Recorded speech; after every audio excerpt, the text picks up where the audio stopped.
quand Dieu écrit dans l'âme. Il arrivait parfois que je sois arraché aux limites de ma chair.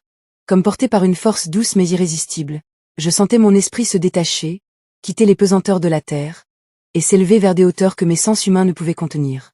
C'était comme un envol silencieux, une traversée mystérieuse où je n'étais plus prisonnière de mon corps mais libre, légère, absorbée par une lumière que rien ne pouvait ternir. À mesure que je montais, tout devenait plus vaste, plus pur. Les bruits du monde s'éteignaient derrière moi, remplacés par une paix profonde qui enveloppait chaque fibre de mon être. Et, dans ces hauteurs invisibles, une voix résonnait comme un grondement de tonnerre.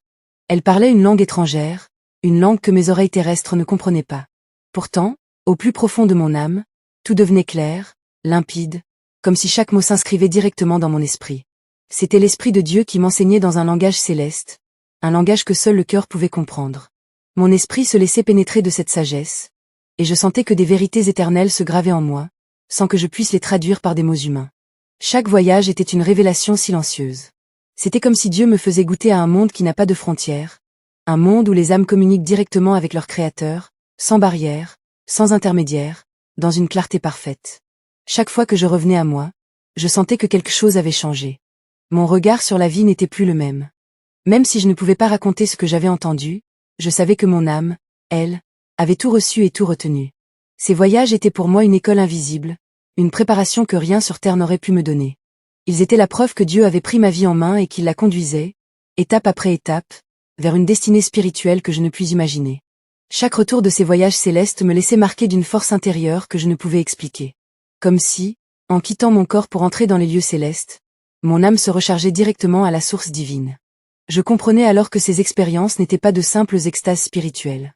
Elles étaient des entraînements invisibles, des leçons célestes, une préparation minutieuse pour un affrontement dont je ne mesurais pas encore l'ampleur. Ces sorties de l'âme n'étaient pas des échappatoires, mais des investitures. Chaque fois que l'esprit me conduisait hors de mon corps pour contempler les cieux, il scellait dans mon être une parcelle de l'éternité, une vérité que ni la peur, ni la douleur, ni les attaques de l'ennemi ne pourraient jamais effacer. C'était une grâce redoutable. Je savais désormais que mon existence allait basculer dans une dimension nouvelle. Les signes étaient clairs, le ciel m'instruisait, le ciel me formait, le ciel me préparait. Et quand on est préparé par le ciel, il est impossible de fuir sa mission. Mon âme, sans que je m'en rende pleinement compte, recevait ces armes invisibles. La foi inébranlable, la lumière intérieure, et cette certitude indestructible que la victoire vient toujours de Dieu. Ces instructions divines étaient comme un code secret déposé dans mon âme. À ce moment précis, je ne pouvais pas tout comprendre, mais mon esprit recevait tout dans une plénitude silencieuse. Ces paroles n'étaient pas destinées à être comprises immédiatement, mais à éclore au temps fixé. Comme une semence enfouie dans la terre, elles demeuraient cachées jusqu'au jour où le combat spirituel éclaterait. Alors, au milieu des ténèbres, au cœur de la tempête, ces instructions secrètes allaient se réveiller en moi et me donner la force de tenir debout. Dieu me préparait ainsi, car le plus grand des combats ne se gagne pas par les armes visibles, mais par les ordres reçus de Dieu. Ce langage céleste, que mon esprit seul pouvait décoder, me façonnait à devenir une guerrière pour Dieu, prête à affronter ce que beaucoup auraient fui. Chaque fois que mon âme recevait ces consignes divines, je sentais que je n'étais plus une simple femme. J'étais mise à part, choisie pour une mission spécifique. Plus Dieu m'édifiait, plus je comprenais que mon existence n'était qu'un instrument entre ses mains pour des œuvres plus grandes que moi.